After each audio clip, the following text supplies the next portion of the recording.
Magandang araw sa lahat, welcome po ulit dito sa atin channel ang Biyahe y Komida. Maraming salamat sa lahat ng nag-subscribe indeed. Punta tayo sa atin topic, August 18, 2025. Maine Mendoza nagsalita tungkol sa pag-ibig kay Alden Richards dati. Ibinahagi ang reaksyon ng aktor. Gumawa ng isang tapat na pagsisiwalat ang TV host at aktres na si Maine Mendoza sa ika-5 episode ng Tamang Panahon ng Itbulaga, na ibinahagi na minsan siyang na-inlove sa kanyang dating kapareha sa love team na si Alden Richards. Na-inlove talaga ko kay Alden, vocal naman ako. Kahit sino naman yung magtanong sakin, sasagutin ko naman ng diretso.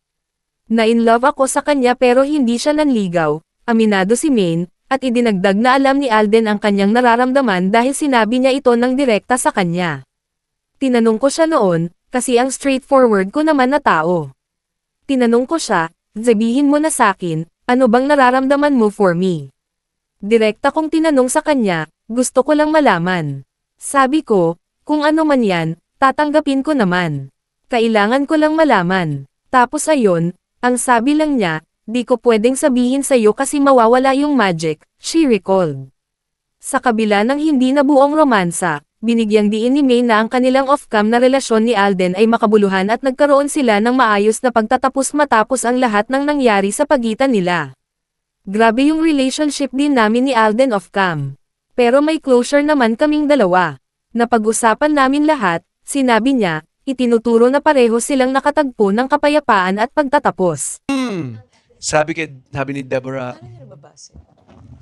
Lintok. Si Anjo Iliana ang nagtatanong niya. Ay! Sa Hong Kong. Ako na-inlove talaga ako kay Alden. Vocal naman ako. Kahit sino naman yung magtanong sa akin. Sasagutin ko naman ng diretsyo. Na-inlove ako sa kanya. Pero hindi siya nanligaw. Walang ganon. Oh my God, naka-on yung mga phone nila na record. Alam din niya. Kasi very vocal. Kung vocal ako sa lahat ng tao, pati kay Alden mismo. Ito talagang vocal. Yun.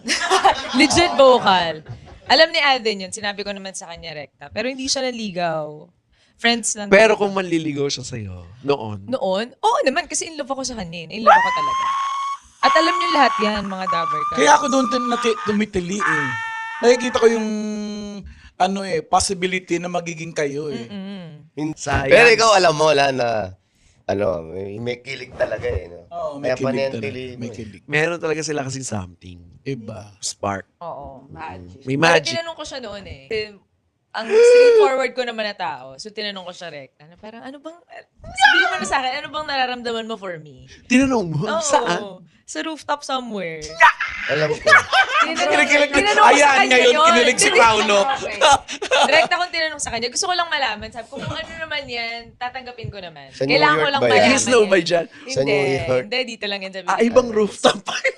Ibang rooftop ay sa New Tapos York. ayun, ang sabi lang niya, hindi ko pwedeng sabihin sa'yo kasi mawala yung magic. Bisitahin ang website ng kami para sa kabuuan ng artikulo, at bukas ang comment section para sa inyong mga opinion, lalo na sa mga legit na Aldab fanatic or tinatawag na Aldab Nation. E-click ang link sa description box. At yan ang ating latest Showbiz Chika update for today. Huwag kalimutan mag-subscribe, i-click ang notification bell for more Showbiz Chika updates at suportahan po ang ating Facebook page. Maraming salamat sa lahat ng nag-subscribe indeed. Magandang buhay sa lahat. Adios.